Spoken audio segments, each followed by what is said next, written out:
Do you like Easter egg hunts? Well, today's story is about some very special eggs. Or were they chicks as a part of an Easter egg hunt? We'll take a look.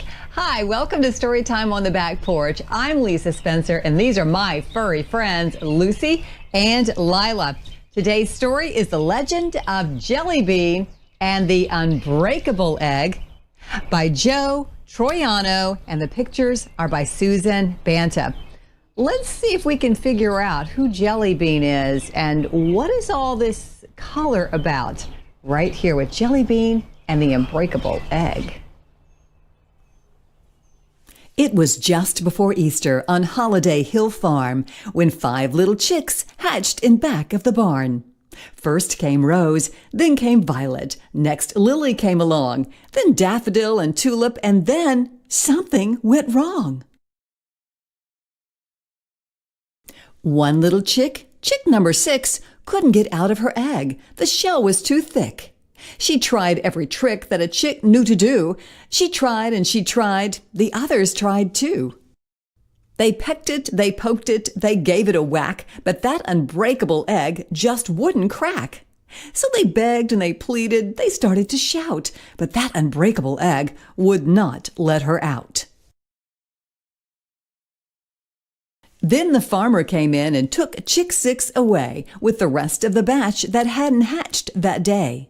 The chicks followed the farmer, past geese, goats, and cows, up the front steps and into his house. There were eggs on the table, there were eggs on the chairs, there were dozens and dozens, but which egg was theirs? Then the 5 little chicks heard a very soft rapping and knew that chick 6 was on the tabletop tapping. The chicks flapped and they flapped and they flew through the air. They flew to the table, but once they got there, their wings were so tired, their wings were so sore, that the 5 little chicks couldn't flap any more. One by one, the chicks dropped from the sky right into crocks filled with Easter egg dye. Now Rose was red and Violet was blue, Lily was orange, Tulip green through and through, and Daffodil was as yellow as any daffodil that grew. Inside her egg, chick 6 started to cry. The chicks followed the sound and found her nearby.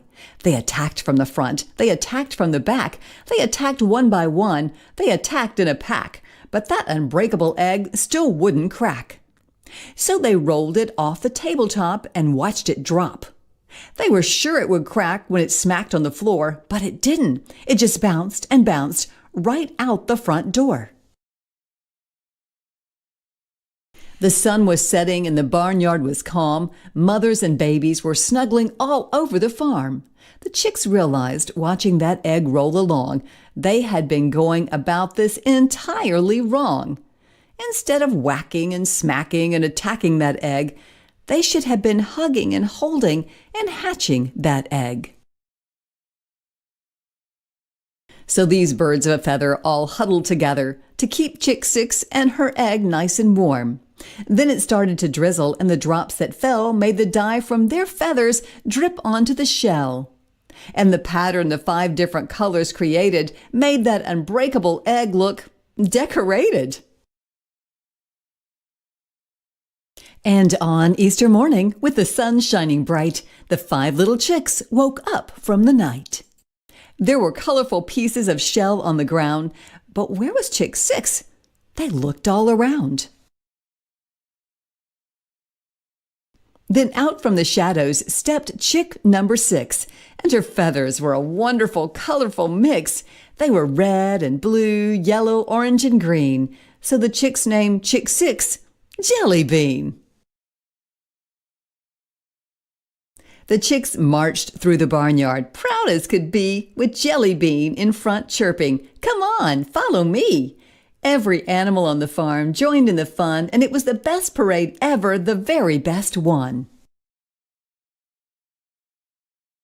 You see, that egg wasn't unbreakable, not one little bit. The truth was, that egg didn't like to be hit. So when you have a problem that grows and grows, think of Daffodil, Tulip, Lily, Violet, and Rose. And when you get stuck and don't know what to do, Don't hit, don't shout, don't pout, don't beg. Remember, there's more than one way to crack an egg. JellyBean looked like a rainbow, Lucy.